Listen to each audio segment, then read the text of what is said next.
Tension लेने की ज़रूरत नहीं है। जब तक मैं हूँ तब तक तुम्हें ज़्यादा कचरा याद नहीं करना पड़ेगा कि एक तरफ से टीचर ने लिखा दिए बड़े बड़े क्वेश्चंस। और तुम्हें ये बता दूं कि हिंदी में जो प्रश्न आते हैं वो 2 मार्क्स से ज़्यादा के नहीं पूछे जाते। और 2-2 मार्क्स में प्रश्न कैसे आएंगे, 30-30 वर्ड के। तो मैं किसी टीचर ने बड़े बड़े प्रश्न कराएं तो उनको भले ही मत करना, छोटे छोटे प्रश्न देखना, यानी कि उनका छोटा सॉल्यूशन शब्द सीमा लायक। और ये पहला ही चैप्टर है, पहले ही चैप्टर में से प्रश्न ज़्यादा पूछे जाते हैं क्योंकि बाद के चैप्टर में से कम पूछा जाता है। तुम कोई भी पेपर उठा के देख लेना, किसी भी सेंशन का पेपर उठा के देख लेना, उसमें से जो पहला चैप्टर है 1 से लेकर 5 तक, मान के चलो 10 चैप्टर हैं, 10 में से शुरू के चैप्टरों में से किसी भी बुक हो, कौन सी बुक हो, भाषा की जो किताबें होती हैं भाषा में से ज़्यादातर पेपर बनता है वो शुरू से ही बनता है।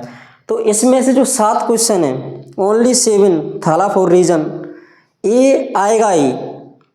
इनमें से तुम्हें प्रश्न मिलेगा और इसके अलावा तुम्हें और कुछ करने की ज़रूरत नहीं है।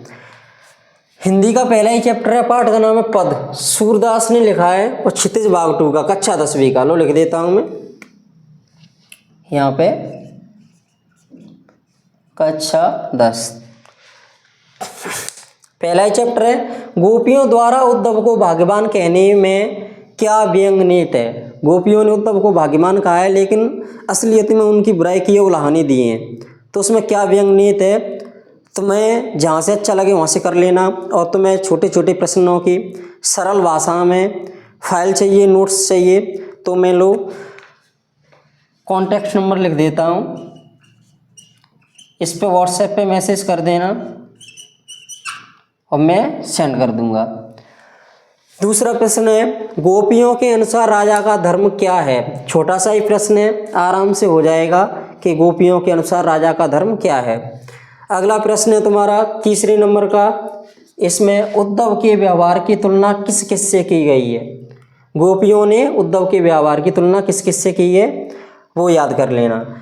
4th क्वेश्चन है 4 नंबर का, गोपियों ने उद्धव से योग की शिक्षा कैसे लोगों को देने की बात कही है। जब उद्धव ने गोपियों को योग के बारे में बताने का कोशिश किया तो गोपियां ने कहा कि ऐसे ऐसे लोगों को तुम शिक्षा दो, हमें ज़रूरत नहीं है। तो इस प्रश्न को कर लेना, अच्छा प्रश्न है। गोपियों ने किन किन उदाहरणों के माध्यम से उद्धव को लाने दी है। भाई उद्धव की ले ली अच्छी तरह से, उद्धव तो बेचारा मैसेज देने के लिए आया था, संदेश देने के लिए, लेकिन गोपियों ने, सूरदास ने ऐसा लिखा है कि ये समझो कि गोपियों ने उसको अच्छा समझा दिया उल्टा, यानी कि उद्धव को किसी लायक नहीं छोड़ा। हालांकि उद्धव अपनी जगह ठीक थे लेकिन गोपियों ने उनको समझ नहीं पाया।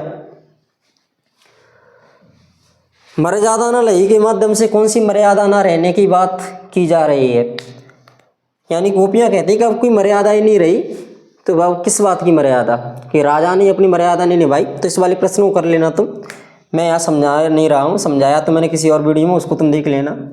उद्धव द्वारा दिए गए योग के संदेश ने गोपियों की ब्रह अग्नि में घी का काम कैसे किया।